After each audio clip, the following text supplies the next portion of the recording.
So today I just wanted to take a quick look at the 1995 film Blood and Donuts. To me, as a child, the appeal in this film was the film cover. I thought that the VHS box cover looked kind of cool. Um, Obviously, I didn't get around to watching this until the tail end of my 20s, and I did recently rewatch this, so I have seen this film twice in my lifetime thus far. The first time I saw it, I guess I just really didn't get it. I thought it was kind of a dumb movie. On the second or this more recent viewing, I did kind of see a bit more of what they were going for, but in my opinion, it's just not a very strong story. It is definitely a very 90s film as far as presentation, clothing, acting styles, just the way characters carry themselves. But I believe the film was intended to have been somewhat of a horror comedy. I really do not see any of the comedic elements in this whatsoever. So either I just didn't understand their humor, or they just missed the mark, or both. We essentially have a vampire who has accidentally been awakened. He has been, I guess you could say, in slumber or hibernation since the 60s. What winds up waking him up is he gets a conk by a golf ball. So he wakes up in the 90s. He's kind of reintegrating himself into that modern day society. He meets a cabbie who is in a bit of a trouble with, I guess you could say, some loan sharks or mobster type fellows who pretty much just use him as their runner guy.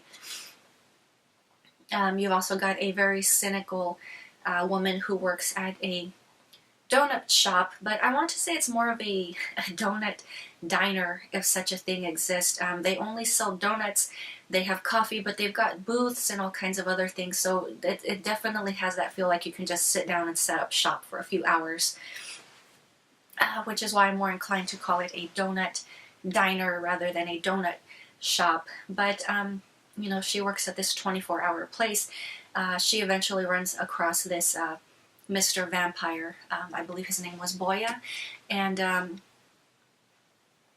a vampire, he doesn't have the classic vampire look. He's not very, I guess you could say, smooth or charming, but he's not the old school vampire where he's just very grungy and gritty either. He's just kind of like this weird mix between the two. He's got these long curly locks. I think he has bangs, and he generally wears a trench coat. He's not necessarily a tough guy or a pretty boy. His persona in itself reads the way he carries himself, just very confused and unsure of himself. And I think his physical appearance very much reflects that. Whether or not that was by design, I do not know, but it seems to work well for the film. To my understanding, this film has never received a DVD release. It is only a VHS available film. There are various versions on YouTube which vary in quality. One of the better versions I have found is actually in segments, so you have to watch the film in parts, but it's the best viewable quality that I had found on YouTube. If I remember, I will link those for you. But very much, I guess you could say, a basic plot. They do kind of try to give it some depth. They throw in a former jilted lover who had been left behind during his time in the 60s. He kind of just walked away because he didn't want to hurt her, and obviously he did not want to bring her into the vampire lifestyle. Unbeknownst to him, he essentially did hurt her by abandoning her because she wanted to be with him and she wanted to join him, but he felt that he was doing the right thing by her by allowing her to live her human life. So she essentially wasted roughly those 20 to 30 years looking for Mr. Vampire, who apparently was busy snoring.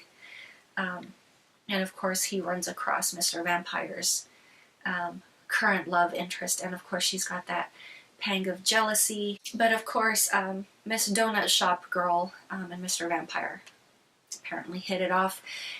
We definitely have just kind of, I guess you could say, a bit of an astral travel scene or scenario in which they both share in a nocturnal event, even though they're not physically with one another, which, you know, I guess you could say to a degree lends itself to the vampire hypnotism, even though he's not physically in the room with her. He has not actually hypnotized her, but he is sharing a essentially a psychic wavelength with this young lady. Obviously she feels the same, which is why their connection, in my opinion, was so strong.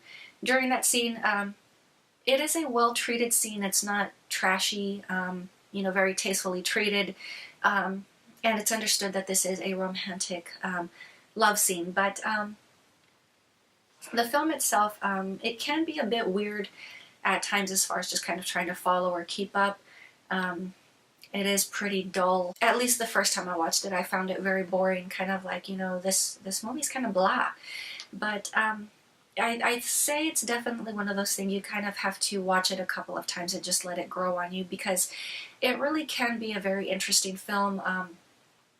It does offer different aspects to the vampire genre that are very rarely explored, which I appreciated. So of course, we do have Mr. Vampire, whose would-be girlfriend is abducted. Yes, he does save the day, but once again, he pulls a Batman and just vanishes without saying a goodbye, which just kind of leaves his two buddies, the cabbie and the donut shop girl, kind of confused. But such is the life of the vampire. But once again, he does this because he feels he is doing what is best for them rather than continuing on in their lives and disrupting things. So he's allowing them to continue their human lives, which, you know, to me just seems like this terrible endless cycle, because even if he does move on, he's going to find is potentially some other group of people that he wants to talk with, hang around with.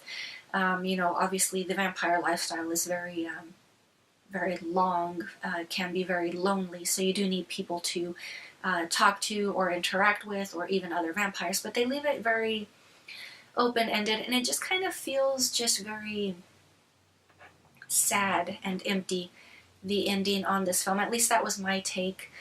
But to my understanding, it's one of those films that is very rarely viewed. I don't hear too many people talk about this one, but it's definitely an interesting watch. But I mean, if you've ever seen this film, I would definitely love to share thoughts. If you've ever, if you have any recommendations of anything similar or along the lines of this, I would definitely love to hear those suggestions. But that is all I have for you guys today, and I will talk to you later.